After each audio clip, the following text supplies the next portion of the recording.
आप सभी का बहुत बहुत स्वागत है। अंधेरा दिख रहा है ना, एक नया दिन, नई सुबह।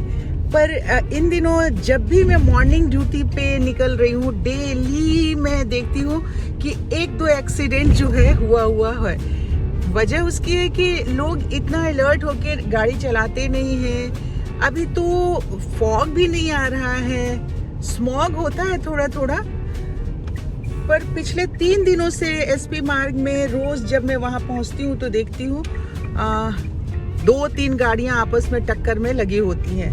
कल भी लगी हुई थी, कल तो 2 जगह एक्सीडेंट हुआ था और आज फिर उसी जगह पे एक एक्सीडेंट हुआ है। चलिए, ये तो अलर्टनेस की बात है कि किस तरह से अलर्ट होकर आप गाड़ी चलाते हैं। आज मैं जल्दी घर आ गई थी। ऑफिस में कुछ छोटा मोटा फंक्शन चल रहा था, उस फंक्शन में मुझे पार्टिसिपेट करना नहीं था तो मैं घर आ गई। और अभी 12 साढ़े 12 ही बजा है, तकरीबन आधा घंटा पौना घंटा हो गया। आज का जो वीडियो जो मैंने अपलोड किया है उसमें बहुत ज़्यादा ट्रबल हुआ मुझे। और आप सब एक बार फिर से सोच रहे होंगे कि सरिता का आज वीडियो आएगा कि नहीं आएगा, पर मैंने वीडियो डाल दिया है। और नवेली का फ़ोन आ रहा है, ये देखिए। मैं इससे बात करती हूँ और फिर आप सबसे भी बात करती हूँ। मैं नवेली से बात हो गई है और वो ये कह रही थी कि हम लोग कल सुबह संडे के मॉर्निंग में 8:30 से 12:30 बजे जू घूमने जा रहे हैं, तो मम्मा आप चलोगे? क्योंकि अनवी भी कह रही थी कि नानी और नानू जाएंगे क्या, तो आप लोग भी चलो। पर यहाँ पे इसलिए नहीं मैं जा पाऊँगी क्योंकि कपड़े चेंज किए हैं मैंने। टी शर्ट ऐसे ही डाली, पजामे जो पहनी हुई थी वो वही पहनी हुई। और कल सुबह मम्मी जी को भी कहीं जाना है पार्टी में, तो कमल ने मना कर दिया कि नहीं, उनको जो मेरी छोटी नंद है उनके रिटायरमेंट की, उनके यहाँ कोई पार्टी वार्टी है, वहाँ जाना है। और मुझे एक जगह और जाना था, वो मेरी कुलीग है उसकी मदर की डेथ हो गई है। अब इतने सारी जगह का ऑप्शन था, तो खैर मैंने नवेली को, चूँकि कमल ने मना कर दिया तो मैंने भी उसको मना कर दिया है। बाकी के सारे भी काम देखूंगी। कल के संडे के लिए तैयारी करनी है, कौन कहाँ जा पाएगा नहीं जा पाएगा। और आज सैटरडे है, अब कल मुझे हेयर वॉश भी करना होगा। पर हेयर वॉश करने के बाद बाल अच्छे से लगते रहते हैं, मुझे अच्छा लगता है, थोड़ा हेल्दी सा लगता है। तो चलिए, अभी तो थोड़ी देर आराम करने के बाद बाकी के घर के और जो भी काम है वो सारा करूँगी। सैटरडे को उतना ज़्यादा काम तो होता नहीं है ना, क्योंकि एक माइंड जो है ये रिलैक्स कर रहा होता है कि कल संडे की छुट्टी है और कल बहुत सारा काम करना है। तो बस उसे रिलैक्सेशन में मैं भी रहती हूँ सैटरडे मॉर्निंग ड्यूटी करके आने के बाद। और ये सारी चीज़ें मैं डेली उतार के अपना रख ही देती हूँ। यहीं पे बॉक्स से रखा हुआ है, तो यहाँ उतार के रख देती हूँ। और चश्मे के बगैर बहुत ज़्यादा क्लियर दिखता नहीं है। चलिए, अभी काम धाम, मैंने आपसे भी बात कही, बाकी का काम धाम करना है तो बाकी का काम धाम करना ही है। थोड़ा रिलैक्स कर रही हूँ मैं। अब घनश्याम जी सुबह ले गए होंगे कपड़ा मेरे एब्सेंस में, धो के कल रखा था मैंने जो, तो वो प्रेस करके दे गए हैं। तो इसे उठा करके अब अलग अलग जिसके हैं उन्हें सब अलग अलग निकाल के छांट करके उनके कबर्ड में रख दूँगी।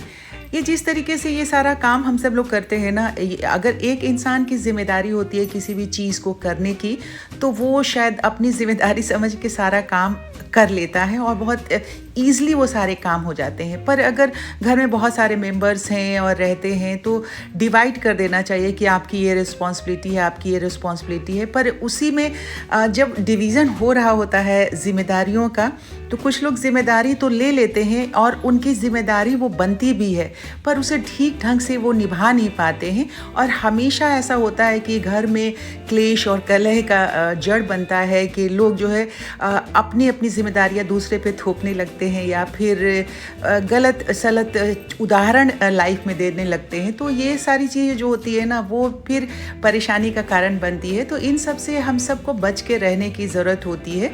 और जो कुछ है यही ज़िंदगी है, इसी में जैसे हम ये छांट रहे हैं तो अब इसमें क्या है कि अब कपड़े निकालते हैं हम, जब धोने के लिए भी जाते हैं तो कपड़ों में जो ज़्यादा गंदा होता है, जो कलर छोड़ने वाले कपड़े होते हैं उन्हें हम अलग करके धोते हैं ना। तो इसी तरीके से जो लोग अपने बदजुबानी से या अपने कुछ गलत एक्सपीरियंस को आपके ऊपर छोड़ने वाले होते हैं ना, तो उन्हें अलग कर देना चाहिए। अलग थलग आप उसे कर देंगे तभी ये बात क्लियर होगी कि दाग आपके दूसरे कपड़ों में नहीं लगेंगे। ये गाड़ी ठीक करने के लिए आया है कि सर्विसिंग के लिए? ओके, मुझे लगा कि वो आया होगा वो नंबर लगाने के लिए। इस तरह से बीच बीच में सारे काम भी हो रहे थे, छोटे मोटे जो काम होते हैं, और कपड़े सारे निकाल के अलग अलग कबर्ड में जहाँ जहाँ रखना था वहाँ वहाँ मैंने रख दिया। अब कपड़े रख देने के बाद आज के दिन सावित्री की छुट्टी थी, मतलब उसने वैसे तो मंडे को छुट्टी करती है पर आज उसने छुट्टी की थी क्योंकि मंडे को वो आई थी हमारे रिक्वेस्ट पे। तो मैंने कहा कि ये वाला कमरा जो है इसे ठीक ठाक कर लेते हैं, इसकी डस्टिंग कर लेते हैं। डस्टिंग करने लगी मैं, इतना ज़्यादा इस पर डस्ट जमा हुआ था। एक्चुअली उसकी हाइट थोड़ी कम है तो ये जो शूज़ रैक है ना, इसके ऊपर तक वो जा नहीं पाती है।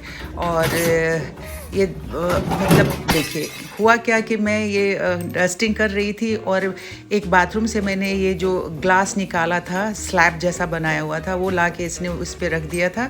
और जैसे डस्टिंग करने लगी तो अचानक उस कपड़े में फंस के पूरा शीशा गिर के टूट गया। तो नुकसान तो हुआ लेकिन चलो ठीक है, उसका बचाव हो जाता है। फिर उसके बाद यहाँ पे झाड़ू लगा के सारे शीशे को भी इकट्ठा करना था, तो वो सारा कुछ मैंने यहाँ झाड़ू लगा के डस्टिंग करके बिल्कुल इस कमरे को मैंने नीट एंड क्लीन कर दिया। अब चूँकि शीशा गिर के टूट गया था तो उसको पहले हटाना था। उसके बाद जब मैं डस्टिंग करने लगी तो देखा कि एक एक जो ये इसके एज बने हुए हैं उस पर इतना ज़्यादा धूल जमा हुआ था। तो उसको फास्ट मैंने उसको डस्टिंग करके और फिर मैंने कहा कि इस शूज़ रैक पे कुछ और ला करके प्लांट्स वगैरह डेकोरेट करते हैं। इस तरह से साथियों मैं कुछ प्लांट्स तो लेकर के आई और यहाँ पे तरह तरह से उसे रख करके मैंने देखा, ये देखिए तीनों प्लांट हैं कि किस तरह से सूट करते हैं। और मुझे कुछ ऐसा जच नहीं रहा था। पहले मैंने इस तरह से रखा, फिर मज़ा नहीं आया तो मैंने एक पोस्टर यहाँ से हटा करके भी देखा, फिर नहीं मज़ा आया। फिर मैंने कहा कि थोड़ा सा और इसको अलग से विस्तार करके थोड़ा दूर से देखते हैं, लेकिन फिर भी कुछ उतना मज़ा आ नहीं रहा था। तो वापस मैंने फिर से दोनों पोस्टर वहाँ पे रहने दिया और फिर से बीच के सेंटर वाले पीस में मुझे लगता है कि शायद एक ही फ्लावर पॉट यहाँ पे रखना है और एक डेकोरेटिव आइटम जो है वो रखना है। ज़्यादा रखूँगी तो शायद सूट नहीं करेगा यहाँ पे, देखते हैं। लेकिन अभी फाइनल मैंने ऐसे ही रहने दिया है। इस तरह से साथियों छोटे से छोटे घर के कोने को भी अगर आप साफ़ सुथरा सजा के रखते हैं ना तो पॉजिटिविटी रहेगी आपके घर में। तो साथियों इस तरह से इस कमरे को, मतलब ये जो सीढ़ी घर है स्टेयरकेस से, इस कमरे को थोड़ा सा ठीक कर लिया है मैंने। थोड़ा और ठीक करना है, यहाँ पे चेयर्स वगैरह डालने हैं। आज का इस कमरे का काम जो है यहीं पे अब स्टॉप करती हूँ और आज के वीडियो का भी समापन मैं यहीं पे करती हूँ। आप सबसे होगी कल मुलाकात। अगर अभी तक आपने मेरे चैनल को सब्सक्राइब नहीं किया है तो प्लीज़ सब्सक्राइब कर लीजिए, वीडियो लाइक कर दीजिए, शेयर कीजिए। सुबह 11 बजे आपसे मिलते हैं। तब तक आप सब अपनी सेहत का बहुत सारा ख्याल रखिए। Bye, happy day.